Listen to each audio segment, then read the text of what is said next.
Ukraina menembak dan mencetak 3 kali dalam serangan besar-besaran seperti hat-trick.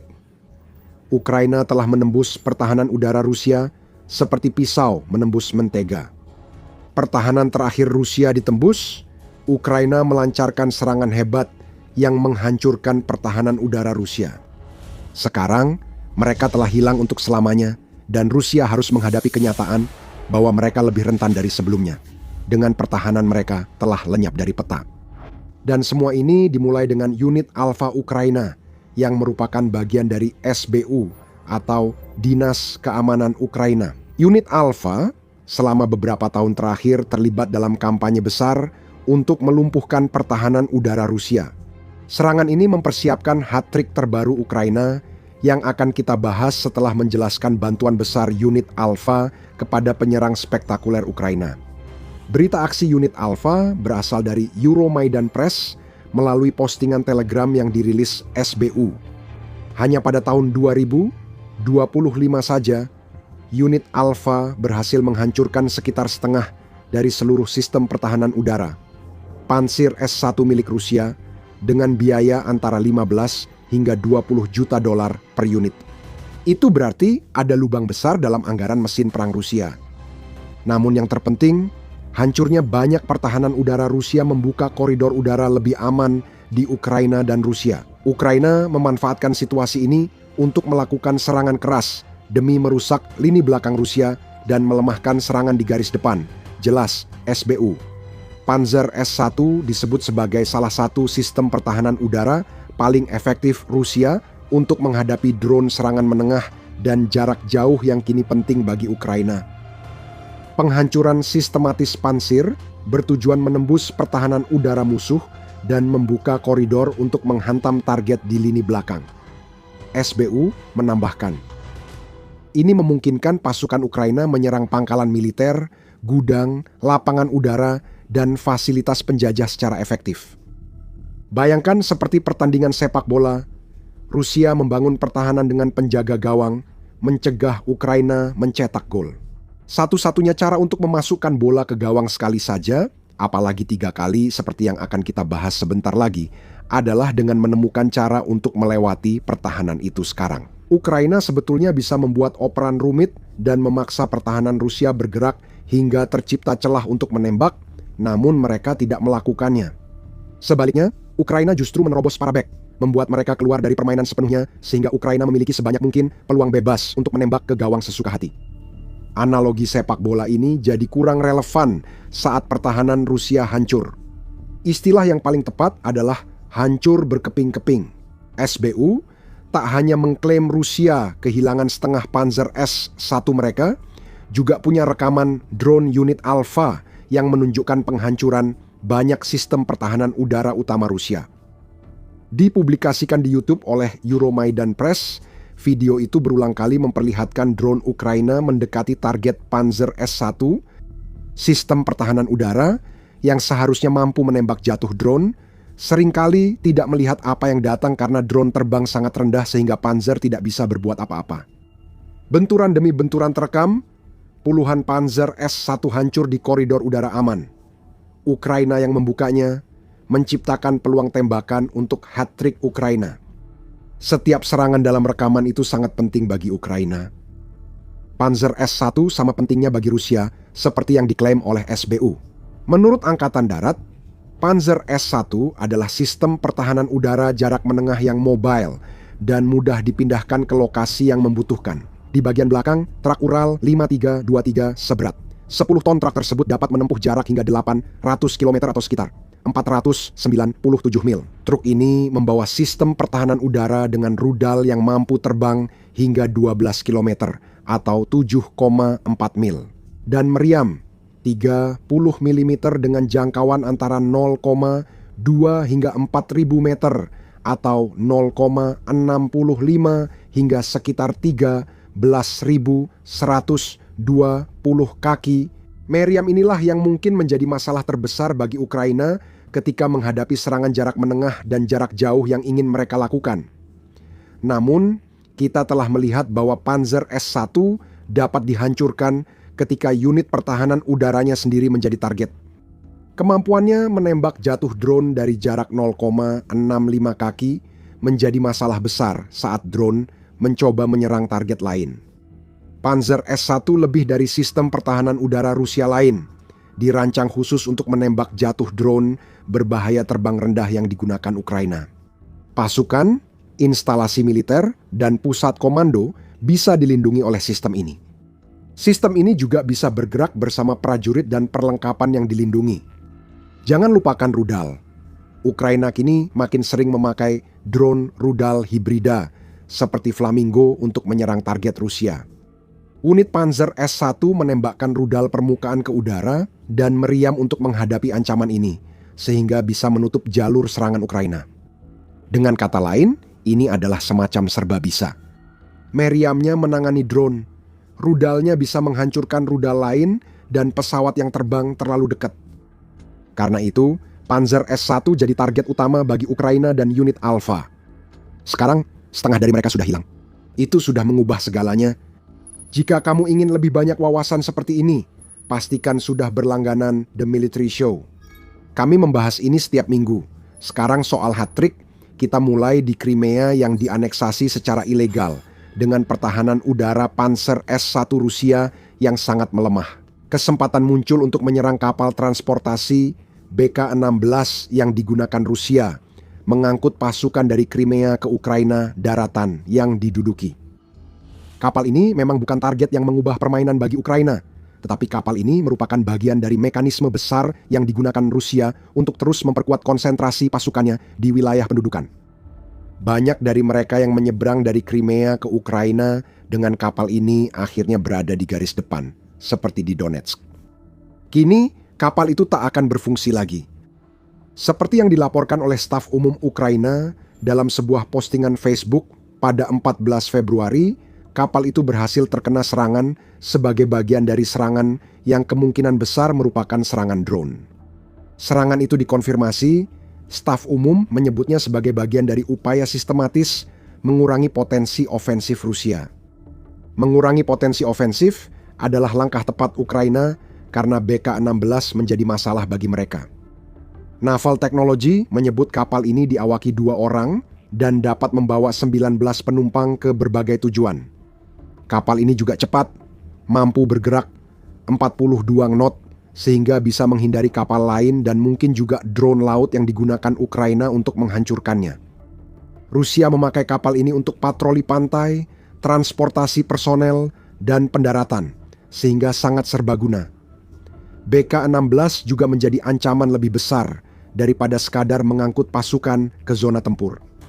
Bagian depan dek atas kapal telah dikonfigurasi sehingga dapat menyimpan drone pengintai seperti Zala 420 116IM milik Rusia. Tidak berlebihan untuk berasumsi demikian. Area penyimpanan ini juga bisa digunakan untuk menyimpan drone FPV dan mungkin drone jarak jauh yang dipakai Rusia menyerang Ukraina. Drone bisa diluncurkan langsung dari dek atas BK-16, lalu diambil kembali dan disimpan untuk digunakan lagi jika tidak dalam misi satu arah. Kapal patroli atau drone Ukraina yang mendekati kapal itu bisa menghadapi persenjataannya. BK-16 bukan kapal perang kuat, memang tidak dirancang untuk itu. Namun, kapal ini tetap dilengkapi dengan dudukan senjata yang memungkinkan penggunaan senapan mesin 7,62 mm dan 12,7 mm bersama dengan peluncur granat. Otomatis AG 1730 mm milik Rusia serta peluncur granat 40 mm dan alat penanggulangan ranjau juga dapat dipasang di kapal ini. Beberapa variannya dilengkapi rudal anti-tank Kornet yang bisa dikonfigurasi ulang sebagai senjata serang di atas air. Ukraina belum memastikan apakah mereka menyerang BK-16 di laut atau saat kapal itu di pelabuhan. Kemungkinan kedua tampaknya yang paling mungkin, yang memberitahu kita bahwa pertahanan udara apapun yang dulu dimiliki Rusia untuk menjaga pelabuhan tersebut tidak cukup untuk menghentikan Ukraina. Bagi Rusia, kehilangan satu BK-16 tidak akan menjadi kerugian besar dalam konteks lain. Negara itu masih punya angkatan laut besar dengan lebih dari 740 aset, tetapi kehilangan satu kapal lagi akibat serangan Ukraina menjadi signifikan karena lokasi kapal tersebut. Kita bisa dengan aman berasumsi bahwa BK-6 Belas yang hancur itu merupakan bagian dari armada Laut Hitam yang seharusnya memungkinkan Rusia untuk mendominasi laut. Armada Laut Hitam yang namanya diambil dari laut tersebut telah dipermalukan oleh Ukraina. Operasi Angkatan Laut Ukraina yang efektif dengan drone dan rudal telah membatasi armada Laut Hitam hingga hampir tak berperan dalam perang ini.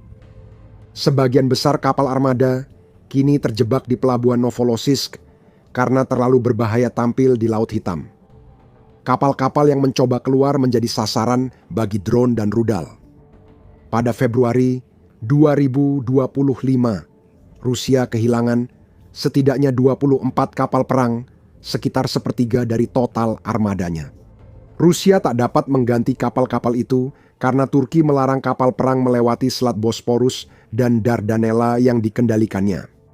Setiap kapal hilang di armada Laut Hitam menjadi kerugian besar. Kekuatan Angkatan Laut Utama Rusia untuk melawan Ukraina membuat sekitar 700 aset Angkatan Laut lainnya praktis tak berguna. Kini BK-16 masuk daftar korban armada Laut Hitam. Gol pertama hat-trick Ukraina tercipta. Gol kedua dan ketiga segera menyusul untuk mengakhiri pertandingan. Kita akan membahas serangan terakhir sebentar lagi. Tapi bagaimana dengan yang kedua? Ukraina memanfaatkan kekurangan Panzer S-1 milik Rusia untuk melancarkan serangan terhadap jenis target yang telah menjadi kunci dari seluruh strategi jarak jauh Ukraina. Sebuah terminal minyak. Serangan ini dilakukan di wilayah Krasnodar Krai, Rusia, tepatnya di permukiman Volga. Dekat permukiman itu terdapat terminal minyak Tamanevtegas yang menjadi target Ukraina pada 15 Februari menurut Euromaidan Press. Saat itu, staf umum Ukraina memakai telegram untuk menjelaskan tindakan militer mereka. Secara khusus, kerusakan pada terminal minyak Tamanevtegas di dekat desa Volga, wilayah Krasnodar, Federasi Rusia, telah dikonfirmasi. Kebakaran terjadi di fasilitas itu menurut laporan staf umum. Namun, kami tidak mengetahui banyak tentang serangan tersebut selain apa yang telah dibagikan oleh staf umum. Kami hanya tahu itu. Skala penuh kerusakan sedang dinilai pada saat publikasi postingan Telegram tersebut. Terminal minyak yang diserang Ukraina berada dekat Selat Kerch, di timur semenanjung Crimea yang diduduki Rusia, menurut Kiev Independent. Drone Ukraina harus menempuh ratusan mil untuk mencapai Volga dari wilayah Nikopol yang dikuasai Ukraina. Ini semakin menekankan pentingnya penghancuran setengah stok Panzer S-1 Rusia. Semakin jauh perjalanan, risikonya makin besar. Namun, drone Ukraina menempuh jarak setidaknya 325 km atau 200 mil dan mungkin lebih jauh lagi untuk mengenai terminal minyak Rusia secara langsung. Ukraina mendapat bonus kecil dalam serangan keduanya. Staf umum menjelaskan di Telegram dan menambahkan informasi. Selain itu, kompleks rudal dan meriam anti pesawat musuh Panzer S-1 berhasil dihantam di wilayah Desa Kaca. Desa itu berada di Crimea dan kami yakin Anda langsung memperhatikan sistem pertahanan udara yang terkena. Itu adalah satu lagi Panzer S-1. Dengan kondisi Rusia saat ini, kehilangan setengah stok Panzer S-1 akan segera bertambah jadi 2/3 lalu 3/4. Ukraina jelas sedang menjalankan misi untuk memusnahkan bentuk pertahanan udara Rusia yang satu ini. Dan mereka benar-benar berhasil menghapusnya dari peta. Itu mengantar kita ke serangan terakhir hat-trick itu. Serangan ke BK-16 diibaratkan sundulan ke pojok atas gawang, sedangkan serangan ke depo minyak Krasnar Krai seperti tendangan halus ke pojok bawah. Gol terakhir dari trio itu adalah Ukraina mencetak gol dengan menghantam bola ke wajah Rusia sebagai hukuman. Pernahkah terpikir Rusia bisa bermain seperti Ukraina? Serangan pertama dan kedua terjadi di Crimea yang dianeksasi dan di wilayah Rusia. Pada serangan ketiga, Ukraina menargetkan wilayahnya sendiri untuk menunjukkan kepada Rusia bahwa wilayah belakang pun tidak aman. Serangan terakhir lebih seperti umpan 1-2 yang jadi gol karena Ukraina menargetkan dua sasaran berbeda. Sedikit informasi yang kita ketahui berasal dari Euromaidan Press yang melaporkan bahwa drone Ukraina berhasil mengenai unit perbaikan dari salah satu brigade artileri Rusia di pemukiman Vilna yang terletak di Oblast Donetsk. Ukraina kemudian melanjutkannya dengan mengarahkan sasarannya ke Zaporizhia yang diduduki, di mana mereka berhasil menyerang konsentrasi personel pasukan di dekat pemukiman Lyubimivka. Sekali lagi, tingkat kerusakan yang ditimbulkan masih sedang dinilai. Namun, pesan yang disampaikan di sini jauh lebih penting. Dengan banyaknya Panzer S-1 yang hilang, Rusia tak lagi mampu melindungi konsentrasi pasukan vital seperti ini. Contohnya, Ukraina menghancurkan unit perbaikan artileri di Donetsk, sehingga artileri Rusia yang lemah tak bisa menembak lagi. Bukan berarti artileri Rusia dalam kondisi baik. Sejak awal memang begitu. Sejak awal tahun 2024, Forbes sudah melaporkan bahwa Rusia mencabut laras dari meriam-meriam lamanya untuk menggantikan laras yang aus pada meriam barunya. Itu hanya bisa dilakukan sementara karena laras tua lebih cepat rusak akibat usia dan pemakaian berlebihan. Ini adalah pembongkaran sistematis terhadap upaya garis depan Rusia yang dimungkinkan oleh serangan-serangan di belakang garis Rusia yang pada gilirannya dimungkinkan oleh kelompok-kelompok seperti unit Alfa milik SBU. Membuka koridor udara aman yang kini dilalui drone dan rudal Ukraina. Strategi Ukraina sangat brilian. Rusia tidak punya jawaban untuk itu selain hanya berdiri dan menyaksikan, sementara lebih banyak peralatan mereka hancur. Apa arti semua ini bagi masa depan perang Ukraina? Seperti yang telah kami sampaikan, hancurnya banyak Panzer S-1 Rusia menciptakan Kanal 13 sebagai koridor buta di udara. Dengan kata lain, ini adalah bagian-bagian wilayah udara di mana Rusia tidak memiliki pengawasan. Itu salah satu aspek pertahanan udara yang sering diremehkan. Senjata dan rudal memang bertugas menembak jatuh proyektil masuk, namun sistem pertahanan udara juga punya radar yang bisa memberi peringatan pada pasukan darat meski pertahanan udaranya gagal.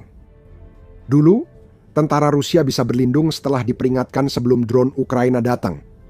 Kini mereka rentan karena pertahanan udara dan radar sudah hancur.